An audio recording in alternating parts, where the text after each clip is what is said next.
Hey students, today we will be working with clay. So you may have some things at your table. Make sure that you are focused on what I'm doing up here on the screen so that you can know exactly what to do. So right now the clay is easy to mold and work with, but when we finish our ornaments, we will put the clay through a drying process, and then when it's completely bone dry, it gets put into a kiln, which is pretty much an oven to make the clay become hard.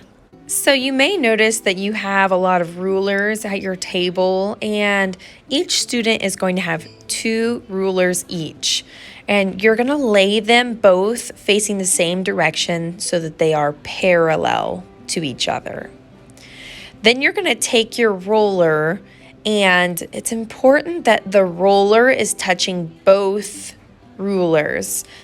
My roller is very small, so it was hard for me to keep both sides touching, but you want to try to keep both sides on it because this is going to help your clay stay nice and level. When you roll clay out in this way, it is called rolling out a slab. When working with clay, it's also important to make sure you don't have any air bubbles left in your clay. Your clay has already been kneaded so that there are no air bubbles. But the reason why I tell you this is because if there are air bubbles, it could cause your piece to explode in the kiln.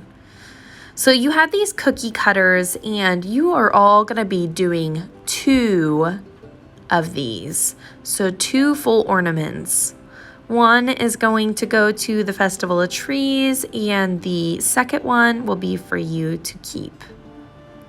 So when you are cutting these out, you're going to press them down toward the bottom, and then when you go to take it out of the cookie cutter, you want to very carefully push it out with your hand so that it doesn't leave any fingerprints.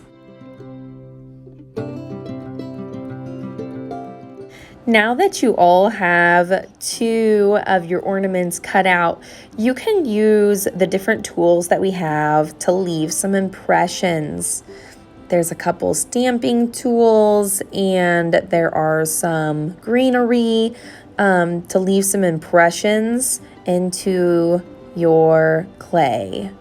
So this is just a snowflake stamp, and only one of my teams have the snowflake stamp, and you don't want to make it too full. You want to think about your composition and how you arrange things on the clay.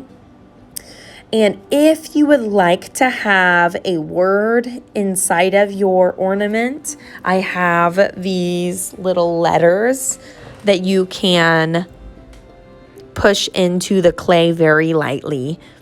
You may see a few words written up on the board, like holy, peace, joy. We really want to keep to those Christmas sort of words and shorter words, nothing more than 5 letters.